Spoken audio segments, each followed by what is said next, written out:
कक्षा 10वीं के विद्यार्थियों को हिंदी सब्जेक्ट से आईएमपी प्रश्न बता देता हूं। तो चलो शुरू करते हैं। तो आज की इस वीडियो में आज हम देखने वाले हैं माटी वाली से आगे देखेंगे ना। तो माटी वाली को शुरू करेंगे। तो माटी वाली अध्याय से देखते हैं कि क्या क्या प्रश्न आईएमपी है और इन्हीं प्रश्नों की आपको क्या करना है, प्रैक्टिस करना है। तो देखो यहाँ पे प्रश्न दिया हुआ है, माटी वाली के बिना टिहरी शहर के कई घरों में चूल्हों तक का जलना क्यों मुश्किल हो जाता है। उत्तर आपको क्या लिखना है, यहाँ पे उत्तर मैं आपको दिखा रहा हूँ, ठीक है। ये आईएमपी सूची है तो आपको इन सभी प्रश्नों को याद कर लेना है। दूसरा प्रश्न देखो, ये भी राइट है, मतलब ये भी आईएमपी है। तो माटी वाली का कंटर किस प्रकार का था, ठीक है, इसको भी आपको याद कर लेने हैं। इसका भी उत्तर यहाँ पे लगा हुआ है, ठीक है। आगे दिखाता हूँ। अगर आपके पास गाइड है, कुंजिका है, जो भी, ठीक है, उसमें आप लोग ये सारे प्रश्न टिक कर लेना है, यही प्रश्न आपको पढ़ना है। इसके बाद देखो तीसरा प्रश्न, इसको भी मैंने राइट किया है। तो माटी वाली का एक रोटी छिपा देना उसकी किस मना स्थिति की ओर संकेत करता है, ठीक है। ये प्रश्न इंपॉर्टेंट है, इसका भी उत्तर लगा हुआ है। इसके बाद चौथा प्रश्न देखो, चौथा है, घर की मालकिन ने पीतल के गिलासों को अभी तक संभाल कर क्यों रखा था, ये भी देख लेना है, ठीक है। इसका भी उत्तर यहाँ पे लगा हुआ है। इसके बाद और आईएमपी देखो, ये वाला भी आईएमपी है।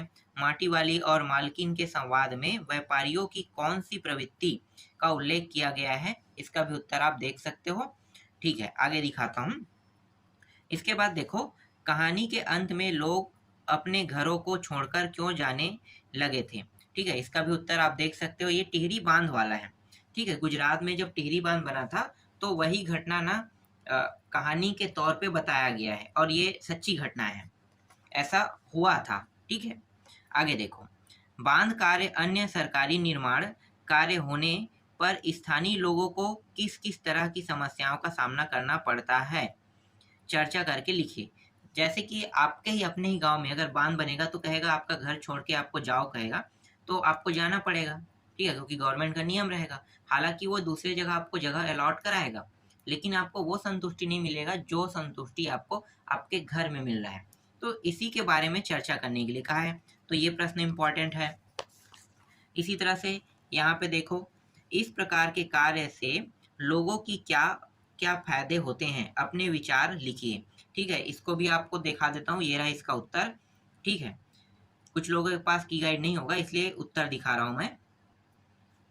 इसके बाद देखो नेक्स्ट प्रश्न, पहले के जमाने में मिट्टी का उपयोग किन किन कामों में होता था तथा वर्तमान समय में इसका उपयोग आप कहाँ कहाँ देखते हैं, अंतर बताते हुए लिखिए, ठीक है। अंतर बताते हुए लिखना है, तो दिखा देता हूँ, इसका भी आंसर दिखा देता हूँ, ये रहा, ठीक है। ये भी इंपॉर्टेंट प्रश्न था। इसके बाद देखो ये वाला भी इंपॉर्टेंट है, बांध बन जाने के बाद माटी वाली का शेष जीवन कैसे बीता होगा, कल्पना करके लिखिए, ठीक है। कल्पना करके लिखना है, तो इसका उत्तर यहाँ पे देखो मैं लगा रहा हूँ और थोड़ा सा यहाँ पे है, ठीक है। चौथा प्रश्न राइट नहीं पड़ा है, लेकिन इसको आपको अगर पढ़ने का मन करे तो पढ़ लेना, समय नहीं रहेगा तो मत पढ़ना क्योंकि ये प्रश्न नहीं आएगा। इसी तरह से पांचवा प्रश्न भी मैं आपको सिर्फ दिखा रहा हूँ, ठीक है। ये भी प्रश्न एग्जाम में नहीं आएगा, इसको पढ़ने की आवश्यकता नहीं है। जो राइट पड़ा है ना वही प्रश्न बस आपको पढ़ना है। इसके अलावा एक और प्रश्न दिखाया है यहाँ पे, ये वाला देखो, इनमें से एक प्रश्न संभावना है लेकिन नहीं पढ़ोगे तो भी कोई दिक्कत नहीं, क्योंकि आने के चांसेस नहीं के बतौर हैं, ठीक है। अब मैं आपको नेक्स्ट अध्याय से दिखाता हूँ आईएमपी प्रश्न, घीसा वाले अध्याय से, ठीक है। इस अध्याय से कौन कौन से प्रश्न बन रहे हैं चलो दिखाता हूँ। देखो ये पहला प्रश्न, इसका उत्तर लगा हुआ है, पहली बार जब घीसा कक्षा में आया तब वह कैसा दिखाई पड़ता था, अपने शब्दों में वर्णन कीजिए, ठीक है। तो ये प्रश्न इंपॉर्टेंट है। दूसरा प्रश्न देखो, दूसरा प्रश्न यहाँ पे, घीसा का नाम घीसा कैसे पड़ा, ये इंपॉर्टेंट है, ये आपको एग्जाम में देखने को मिल सकता है, इसका आधा उत्तर यहाँ पे है। तीसरा प्रश्न देखो, बच्चे साफ सफाई का पाठ पढ़ने के बाद अगली कक्षा में किस प्रकार तैयार होकर आए थे, ठीक है। तो इसका भी उत्तर मैं आपको दिखा देता हूँ, किस प्रकार तैयार होकर आए थे, देख लो, ठीक है। आगे दिखाता हूँ। फिर चौथा प्रश्न देखो, लेखिका ने ईश्वर की तुलना बूढ़े आदमी से क्यों की है, इसका भी उत्तर आप देख लो, ठीक है। ये भी इंपॉर्टेंट है, जो राइट पढ़ा है वो तो इंपॉर्टेंट है, उसी को आपको पढ़ना है। महादेवी वर्मा अक्सर अपनी छुट्टियां कैसे बिताया करती थी, इसका भी उत्तर आप देख लो, ठीक है, यहाँ पे छठवां राइट नहीं पड़ा है, लेकिन पढ़ना चाहोगे तो पढ़ सकते हो। इसका उत्तर मैं नहीं दिखा रहा हूँ, ठीक है। जो राइट पड़ा है उसका उत्तर बस दिखा रहा हूँ, क्योंकि वही इंपॉर्टेंट क्वेश्चन है। फिर यहाँ पे देखो, घीसा ने अंत में गुरु साहिबा को क्या भेंट दी, यह भेंट सामग्री उसने कैसे जुटाई। ठीक है, ये प्रश्न इंपॉर्टेंट है। इसी तरह से ये वाला प्रश्न भी इंपॉर्टेंट है। देखो, महादेवी वर्मा को अन्य विद्यार्थियों की अपेक्षा घीसा ही क्यों याद रहा। ठीक है, ये प्रश्न इंपॉर्टेंट है, इसका भी उत्तर है। इसके बाद इसमें और कुछ प्रश्न दिए हुए हैं, जिनको मैं सिर्फ आपको दिखा बस देता हूँ। ठीक है, दीर्घोत्तरी प्रश्न क्रमांक 1 देख लो, 2 दिखा देता हूँ, राइट नहीं पड़ा है इसलिए ये ज़्यादा इंपॉर्टेंट नहीं है। ये वाला प्रश्न भी दिखा देता हूँ, ठीक है। अब चौथा देखो, ये रहा चौथा। अब इंपॉर्टेंट में आते हैं। 3-4 प्रश्न छोड़ने के बाद जो प्रश्न बचा है उसको देख लेते हैं। घीसा कक्षा लगने के पूर्व क्या तैयारी करता था। ठीक है, तो यहाँ पे इसका भी उत्तर मैं आपको दिखा देता हूँ। ये रहा, पूरा उत्तर लगा हुआ है। ठीक है, एक बार पढ़ के देखना, यही क्या है इसका उत्तर रहेगा। और ये प्रश्न इंपॉर्टेंट है ना, जो मैं आपको दिखा रहा हूँ। इसके अलावा इंपॉर्टेंट में ये प्रश्न भी है। घीसा को देखकर आंखें ही नहीं, मेरा रोम रोम गीला हो गया, लेखिका ने ऐसा क्यों कहा। इसका भी उत्तर आप देख सकते हो। ठीक है, ये रहा इसका उत्तर। अब देखते हैं अंतिम प्रश्न इस अध्याय के। ये वाला भी राइट पड़ा है, मतलब ये भी इंपॉर्टेंट है। ठीक है, गर्मी की छुट्टी लगने पर प्रायः सबके मन में खुशी और दुख के मिले जुले भाव होते हैं। छुट्टियां होने पर आप एवं आपके साथी कैसा महसूस करते हैं तथा क्या करते हैं, लिखिए। ठीक है, तो ये रहा इसका उत्तर यहाँ पे लगा हुआ है। इसके बाद पुरस्कार वाले अध्याय में आते हैं। पुरस्कार वाले अध्याय में कौन सा प्रश्न आईएमपी है देखते हैं। ठीक है, तो पुरस्कार वाले अध्याय का प्रश्न देखते हैं। जो जो राइट पड़ा है सिर्फ वही पढ़ना है आपको। यहाँ पे देखो, ये वाला, कौशल में आयोजित होने वाले उत्सव के परंपरागत नियम क्या थे। इसका उत्तर आप देख सकते हो। इसके बाद देखो, यहाँ पे एक प्रश्न है दूसरा। मधुलिका ने अपनी भूमि के बदले मिलने वाली राजकीय अनुग्रह को अस्वीकार कर दिया, प्रकार के जीवन निर्वाह को चुना और क्यों, कह रहा है। ठीक है, ये प्रश्न इंपॉर्टेंट है, इसका उत्तर दिखा देता हूँ। ये रहा इसका उत्तर। ठीक है, आगे देखते हैं। तीसरा प्रश्न इंपॉर्टेंट नहीं है, फिर भी आप लोग देख लो। इसका उत्तर मैं नहीं दिखा रहा हूँ, क्योंकि इंपॉर्टेंट नहीं है कह रहा हूँ, तो कोई मतलब नहीं है। जो राइट पड़ा है वही पढ़ना है आपको। इसके बाद चौथा देखो, मधुलिका ने पुरस्कार के रूप में राजा से प्राणदंड क्यों मांगा एवं स्वयं बंदी अरुण के पास क्यों जा खड़ी हुई। ठीक है, ये स्टोरी मैं सोच रहा था, मुझे कुछ याद आ रहा है। ये पुरस्कार वाला, शायद ये कहानी, देखो मुझे लगभग मुझे लगता है, मैंने अभी तक पढ़ा नहीं है। ये कहानी है शायद पुरस्कार वाली है। जब राजा क्या करता है, हर साल किसी के जमीन को ना अपने अंदर ले लेता है। ठीक है, तो उसी के लिए क्या होता है, एक पुरस्कार समारोह होता है। तो जो पुरस्कार समारोह है, इसमें क्या है कि इसमें जो लड़की दी है, ठीक है, जिसे आपको कह सकते हो इसकी जो मेन एक्ट्रेस है बोल सकते हो। ठीक है, तो एक्ट्रेस की ही कहानी है। वो अपना जमीन, शायद 3 बीघा जमीन था, 3 एकड़ के करीब इनके पास जमीन था, उसे राजा ने अपने अधिकार में ले लिया और पुरस्कार समारोह के तौर पे उसके 10 गुना कुछ ऐसे पैसा देते हैं। ठीक है, तो ये वही लगभग स्टोरी है। 10 गुना पैसा दिया, तो जो इसके एक्ट्रेस है उन्होंने पैसा लेने से मना कर दिया। तो अब इसके पास और कुछ नहीं था जमीन के अलावा, और ये इसकी पुश्तौनी जमीन थी, तो पूरा जमीन क्या हो गया, इसके पास खत्म हो गया। अब इसे काम करने के लिए क्या चाहिए, लोगों के पास मजदूरी के रूप में लोगों के पास जाकर काम करते थे। ठीक है, तो एक लड़का था जिसका नाम है अरुण, शायद लगभग यही था।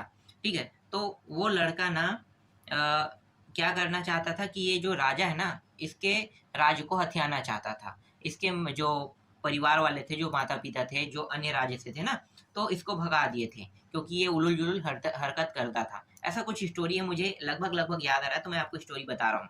ठीक है, तो उलूल जुलूल हरकत करता था, किसी को भी छीना झपटी ऐसा कुछ चल रहा था। तो ये आ गया इसके पास। ठीक है, और ये एक्ट्रेस है, इसको पसंद करता था, तो इसके पास आ गया, इन्होंने अपनी कहानी बताई। फिर एक्ट्रेस ने क्या किया, राजा के पास जाकर उन सारी कहानियों को उनको सुना दिया कि भाई ऐसा ऐसा सोच रहा है। तो उसको पकड़ के ले गए, तो फिर उसे जेल में बंद कर दिया, और बंद करने के बाद प्राणदंड के लिए एक दिन सजा नियुक्त कर दिया। इस बीच में एक्ट्रेस भी है, क्योंकि मरने वाला था लड़का, तो भाई हीरोइन भी मरने वाली है, तो दोनों क्या हो गए, अंत में प्राणदंड दे देता है। ठीक है, इस तरह से कुछ स्टोरी है। तो ये शायद वही स्टोरी है, पढ़ रहोगे तो समझ में आएगा। ठीक है, मुझे पता नहीं है इसकी स्टोरी, लगभग मैंने पढ़ा तो नहीं है, लेकिन बहुत पहले मैंने पढ़ा था, या कहानी को मैंने सुना था शायद 12th में या 11th में, तो वही स्टोरी होगा लगभग। चलो आगे बढ़ते हैं। पुरस्कार कहानी प्रेम और संघर्ष का अनूठा उदाहरण है। इस कथन के पक्ष में अपने विचार दीजिए। ठीक है, कथन के पक्ष में विचार देना है, ये इंपॉर्टेंट है। इसका आधा उत्तर मैं आपको दिखा देता हूँ। ठीक है, ये वाला। ठीक है, चलो आगे देखते हैं। फिर यहाँ पे देखो, ये इंपॉर्टेंट है, 10वां प्रश्न, ये वाला। मधुलिका का 3 मानवीय दुर्बलता का उल्लेख कीजिए। ठीक है, तो ये मानवीय दुर्बलता का उल्लेख करना है। ठीक है, आगे दिखाता हूँ। इसके बाद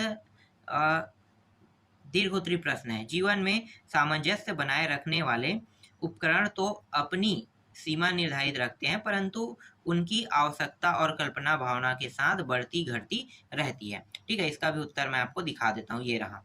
ठीक, इस तरह से और होगा तो और दिखा देता हूँ। आईएमपी अगर टिक किया हूँ तो, अगर मैंने स्टोरी बताया, अगर वही स्टोरी है तो अगर मतलब आपको एक्स्ट्रा पढ़ने की आवश्यकता नहीं, बस इसमें इतना ही था।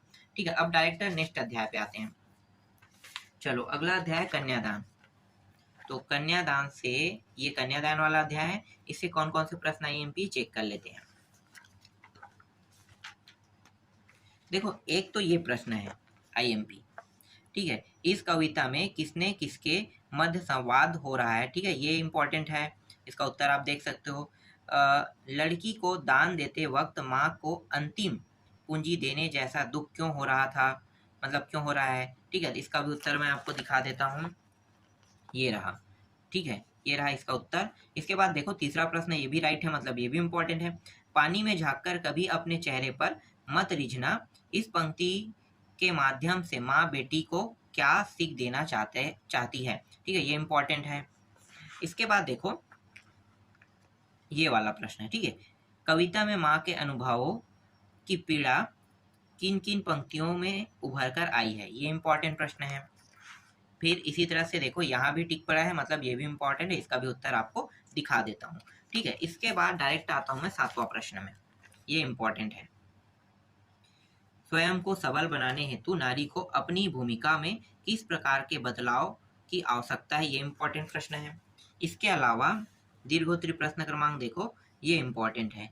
ठीक है, इसका उत्तर मैं आपको दिखा देता हूँ, और इसके बाद है ये वाला इंपॉर्टेंट है। ठीक है, इसका भी उत्तर आपको मैं दिखा रहा हूँ, और कुछ हिस्सा यहाँ पे है। बस इतने ही प्रश्न इसमें इंपॉर्टेंट है, और एक आध होगा तो देखते हैं पेज पलट के। हाँ, एक दो प्रश्न और, पेज पलटने पर 2 प्रश्न और दिखाई दे रहा है।